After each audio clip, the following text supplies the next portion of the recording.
We are here with Sage Canaday, about 2 weeks out from the Cal International Marathon 2015. Sage, what are your thoughts heading into the race? I'm excited. I can't wait for race day. It's been a really good build up with training, and I've had my health, so just really looking forward to race weekend and getting out there. Now, in the last few years, you've kind of moved more to the ultra running scene from marathoning and road races. Go into kind of the motivations there and why at this point you're heading back to the roads for CIM. Yeah, so it was right after the 2012 trials, marathon trials in Houston. I decided I wanted to branch out and try some longer stuff, trail and mountain racing mainly. So I've done up to 100K on the trails, moved to Boulder to train in the mountains, and it's been a lot of fun mixing it up. But then I kind of at the same time, after a couple years away from the road and track, I did miss road racing, and the Olympic trials have always been like my ultimate goal in running.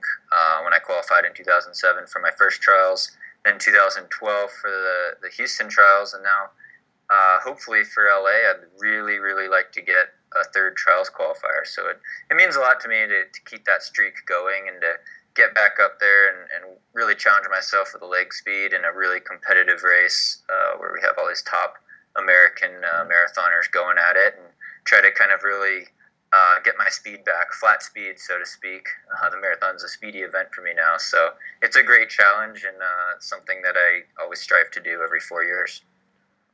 For the more casual runners, what are some of the differences between running a marathon on the roads versus going out and running a 50 or 100K trail race?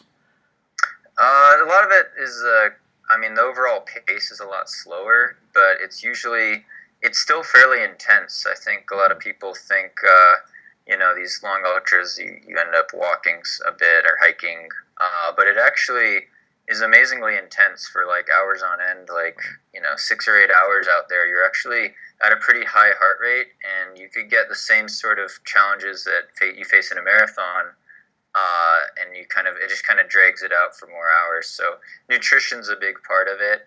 You definitely have to hydrate a lot more and actually eat like a lot of calories compared to like a marathon where maybe you could get by on a couple gels and a couple swigs of sports drink. And in an ultra, you're talking about hundreds of ounces of drinks and maybe 20 gels and maybe even solid food if you get desperate. So the nutrition's a big part. And then just changing your running style if you have to go up really steep terrain, really steep trails. I do some mountain racing, high altitude mountain racing, and it's just really treacherous footing.